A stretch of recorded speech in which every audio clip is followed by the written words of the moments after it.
Hello students, आज हम लोग जो है चैप्टर 12 स्टार्ट कर रहे हैं। ये लीनियर प्रोग्रामिंग का चैप्टर है। इसमें सबसे पहले कुछ डिफिनीशंस हैं, उनको आपको ध्यान से देखना पड़ेगा। उसके बाद तब क्वेश्चंस लगा पाएंगे। तो आज अभी केवल डिफिनीशन ही चलेगी। तो सबसे पहले इसका पहला टॉपिक है लीनियर इनइक्वालिटीज़। इसका मतलब है कि लीनियर माने एक घात का होना चाहिए, इनइक्वालिटीज़ माने बराबर नहीं होना चाहिए, अर्थात लेस हो या ग्रेटर हो। तो इसकी डिफिनेशन हो जाएगी, an inequation is said to be linear if each variable occurs in first degree only. अगर जितने भी वेरिएबल इन इक्वेशन में हैं उसमें डिग्री उसकी एक है तो उसको हम लोग जो है लीनियर इनइक्वालिटी बोलते हैं। और उसमें there is no term involving the product of the variables. ऐसा उसमें कोई पद नहीं होना चाहिए जिसमें कि जो है दोनों वेरिएबल का प्रोडक्ट हो, जैसे एक्स इंटू वाई नहीं होना चाहिए। इसका मतलब ये हुआ। इसका एग्जाम्पल हो जाएगा a x plus b y less than equal to zero, या a x plus b y plus c greater than zero, या a x less than equal to 4, या b x greater than equal to 3। ये सारे examples हो जाएंगे linear inequalities के। अब उसके बाद लीनियर इनइक्वालिटीज़ एक तो दो वेरिएबल में होती है, तीन वेरिएबल में होती है और एक वेरिएबल में होती है। तो पहला टॉपिक है लीनियर इनइक्वालिटी इन वन वेरिएबल, यानी कि ऐसा इन इक्वेशन जिसमें केवल एक ही वेरिएबल का इस्तेमाल किया गया हो।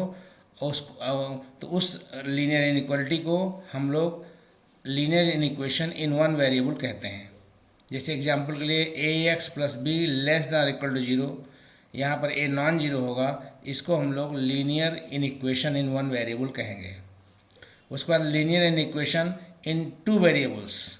तो टू वेरिएबल्स का मतलब होता है कि इनइक्वेशन तो होगा, लीनियर भी होगा, यानी वेरिएबल की पावर एक होगी और उसमें दो वेरिएबल इस्तेमाल होंगे, यानी एक्स और वाई इस्तेमाल होंगे। यानी कहने का मतलब ये हुआ कि कोई लीनियर इनइक्वेशन ऐसा है जिसमें दो वेरिएबल हैं एक्स और वाई, तो उसको हम लोग ऐसी लीनियर इनइक्वालिटी को हम लोग जो है linear inequality in two variables कहते हैं। एग्जाम्पल इसका हो जाएगा 3x plus 13y less than equal to zero, 3t plus 5s greater than zero, ETC। ऐसे उदाहरण इसके बन सकते हैं। अब हम लोग टॉपिक जो है लीनियर प्रोग्रामिंग उसको स्टार्ट करने जा रहे हैं कि लीनियर प्रोग्रामिंग प्रॉब्लम क्या होती है। तो लीनियर प्रोग्रामिंग प्रॉब्लम जो होती है, ये LPP is one that is concern with finding the optimal value. यानी LPP जो है ऐसा प्रॉब्लम है, ऐसी समस्या है जिसमें हम लोग ऑप्टिमल वैल्यू जानने की कोशिश करते हैं। ऑप्टिमल का मतलब होता है मैक्सिमम और मिनिमम, अर्थात अधिक से अधिक मान या कम से कम मान किसी भी लीनियर फंक्शन का, जिसमें हम जानते हैं वो फंक्शन जो है कई वेरिएबल का रहेगा।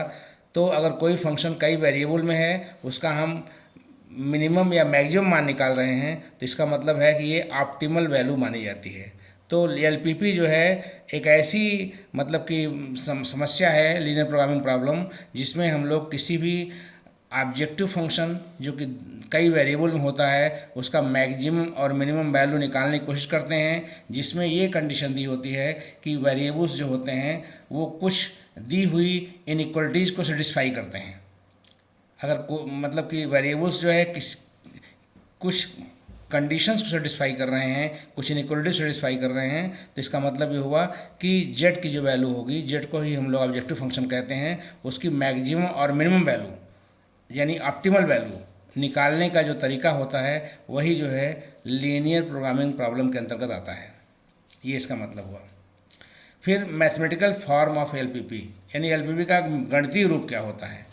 तो general mathematical form of LPP जो होता है उसको निम्न प्रकार से हम लिखते हैं। मान लीजिए ऑब्जेक्टिव फंक्शन यानी जिसका मैक्सिमम और मिनिमम निकालना होता है, वो C1x प्लस C2y टाइप का होता है। और इसके कॉन्स्टेंट्स जो होते हैं यानी इनइक्वालिटीज जो होती हैं वो A1x plus B1y less than और equal to D1, A2x plus B2y less than equal to D2, इस प्रकार की होती हैं। लेकिन कंडीशन यहाँ ये भी लगी हुई है कि x और y जो है नॉन निगेटिव होते हैं। ये कंडीशन नॉन निगेटिव रिस्ट्रिक्शन लगता है, यानी x का मान शून्य या शून्य से बड़ा और y का मान शून्य या शून्य से बड़ा होता है। फिर उसके बाद कुछ इम्पॉर्टेंट टर्म्स हैं LPP से रिलेटेड। उसमें 8 टर्म्स होते हैं जो LPP से रिलेटेड होते हैं। इन टर्म्स को हम बारी बारी से नीचे बताएंगे, उसको हम नेक्स्ट वीडियो में बताएंगे। आज यहीं तक रोकते हैं। Thank you very much.